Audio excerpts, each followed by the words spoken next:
ஹல்லேலூயா. கர்த்தருடைய பரிசுத்த நாமத்திற்கு மகிமை உண்டாவதாக. இந்த நாளிலும் இந்த நிகழ்ச்சியின் மூலமாய் உங்கள் ஒவ்வொருவரையும் சந்திப்பதில் மிகுந்த மகிழ்ச்சி. இன்றைக்கும் நீங்கள் இயேசுப்பாவுக்கு பிரியமான ஜனங்கள். ஆமேன். இயேசுப்பாவை பிரியப்படுத்தும்படி தான் நீங்கள் ஒவ்வொரு நாளும் உங்கள் காரியத்தை செய்கிறீங்க, அப்படி தானே? அப்போது நாமெல்லாம் இயேசுப்பாவுக்கு பிரியமான ஜனம் என்று சொல்லி கொண்டிருக்கிற நாம் இயேசுப்பாவுக்கு பிரியமான காரியத்தை மட்டும்தான் செய்யணும். இன்றைக்கு இயேசுப்பா வெறுக்கிற காரியங்கள் வேதத்தில் எழுதப்பட்டிருக்கிறது. ஏசப்பா வெறுக்கிற 6 காரியங்களாம். நீதிமொழிகள் 6வது அதிகாரம் 16வது வசனத்தில் 6 காரியங்களை கர்த்தர் வெறுக்கிறார்.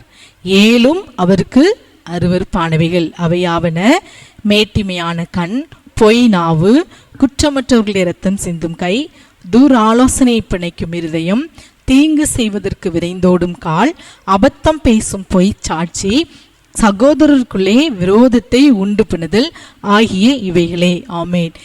இந்த 6 காரியத்தை ஏசப்பா இன்னைக்கு வெறுக்கிறாங்க. அது ஏசப்பாவுக்கு அருவருப்பு, அது ஏசப்பாவுக்கு பிடிக்காத காரியம். அப்போ நாம் இன்னைக்கு ஏசப்பாவுக்கு பிரியமா வாழணும்னு சொல்லி முயற்சி செய்து கொண்டிருக்கிற அவருடைய பிள்ளைகளாகிய நமக்கு, உங்களுக்கும் இன்றைக்கு அவர் வெறுக்கிற இந்த 6 காரியங்கள் உங்கள் வாழ்க்கையில் இருக்கவே கூடாது. ஆமேன். இந்த வெறுக்கிற ஏசப்பா வெறுக்கிற இந்த 6 காரியங்களை நாமளும் என்ன செய்யணும்? வெறுக்கணும். ஆனால் இன்றைக்கு அநேக கிறிஸ்தவ பிள்ளைகளுடைய வாழ்க்கையில் நல்ல ஆலயத்துக்கு போவாங்க, கர்த்தருக்கு எல்லாம் செய்வாங்க, காணிக்கை கொடுப்பாங்க, தசமபாகம் கொடுப்பாங்க, நல்லா ஆராதிப்பாங்க, எல்லாவற்றையும் ஒழுங்காக செய்வாங்க. ஆனால் ஏசப்பா வெறுக்கிற காரியங்களும் அவங்களிடத்துல உண்டு. ஆமேன்.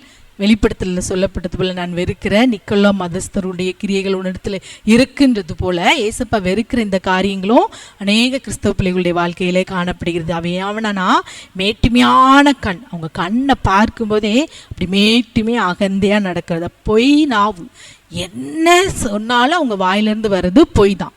ஆனால் வெளியே பரிசுத்தம், ஆனால் உள்ள பொய். அடுத்து குற்றமற்றவர்களுடைய இரத்தம் சிந்தும் கை. குற்றமற்றவர்களை இரத்தம் சிந்தும்படியான காரியத்தை அவங்களுக்காக விரோதமாய் பேசுவது. அப்புறம் ஆலோசனையை பிணைக்கிறது. குடும்பத்திற்குள்ள ஆலோசனை. அவங்க வாய் சும்மாவே இருக்காது. சும்மா ஃபோன் பண்ணிட்டு ஏதாவது ஒரு கதையை இணைச்சி ஆலோசனையை பிணைச்சிக்கிட்டே இருப்பாங்க. ஒரு சின்ன மேட்ரு தெரிஞ்சிடக்கூடாது, அது அப்படி காது மூக்கு எல்லாம் வச்சு அப்படியே சேர்த்து பேசுறது. அப்படிப்பட்ட இருதயம். தீங்கு செய்வதற்கு விரைந்தோடும் கால். நன்மை செய்வதற்கல்ல, தீமை செய்வதற்கு அவங்க கால் விரைந்து ஓடுமா. அபத்தம் பேசும் பொய் சாட்சி, மற்றவங்களுக்கு விரோதமாய் பொய் சாட்சி. அடுத்து சகோதரருக்குள்ளே, கூட பிறந்த சகோதரருக்குள்ளே விரோதத்தை உண்டு பண்ணுதல். ஆமேன். விரோதத்தை, உங்கள் சகோதரன் குடும்பத்துக்குள்ளே விரோதத்தை உண்டு பண்ணுது.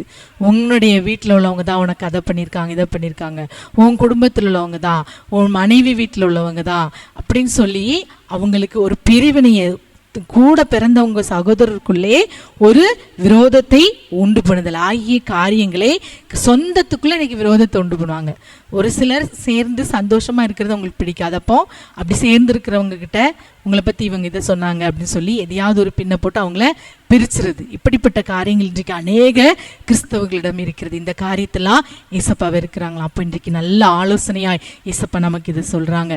இப்படிப்பட்ட இந்த வெறுக்கிற அந்த 6 காரியத்தை நாமும் வெறுப்போம். கர்த்தர் பிரியப்படுகிற காரியத்தை நாம் செய்து நாம் ஆசீர்வதிக்கப்படுவாகவே. இந்த குணங்கள் இருக்கும்னா இன்றைக்கு ஏசப்பா இந்த குணத்திலிருந்து எனக்கு ஒரு விடுதலை தாங்க. இப்படிப்பட்ட குணங்கள் எனக்கு இருக்குது, இது எனக்கு தெரியுது, ஆனால் இதிலிருந்து வெளியே வர எனக்கு கிருபை செய்யுங்க. இதெல்லாம் நீர் வெறுக்கிறீர் என்று பார்க்கிறேன். இன்றைக்கு இதை நானும் வெறுத்து உமக்காக வாழ கிருபை செய்யுங்க என்று சொல்லி கேட்போமா? இசப்பாவுமே நாங்கள் நன்றியோடு ஸ்தோத்திரிக்கிறோம். இந்த நாளிலும் சொல்லப்பட்ட வார்த்தையின்படியப்பா, நீர் வெறுக்கிற இந்த 6 குணங்கள், பொய் சாட்சி, பொய் நாவு, மேட்டிமையான கண், சகோதரர்கள் விரோதத்தை உண்டு பண்ணுதல், இன்னும் அநேக காரியங்கள் வேதத்தில் சொல்லப்பட்ட இந்த 6 காரியங்கள் எங்களுடைய வாழ்க்கையில் இருக்கும் என்றால், கூட ஜெபிக்கிற பிள்ளைகளுடைய வாழ்க்கையில் ஒரு பலவீனமாக இருக்கும் என்றால், நீர் வெறுக்கிற அந்த காரியங்களை நாங்கள் வெறுத்து உம்மால் கிடைக்கக்கூடிய ஆசீர்வாதத்தை பெற்றுக்கொள்ள நீர் கிருபை செய்யுங்க. பெரிய காரியங்களை செய்யுங்க. முற்றிலும் எங்களுடைய கருத்தில் ஒப்பு கொடுக்கிறோம். சகல துதி கன மகிமை உமக்கே செலுத்துகிறோம். இயேசுவின் நாமத்தில் ஜெபிக்கிறோம் நல்ல பிதாவே. ஆமேன், ஆமேன்.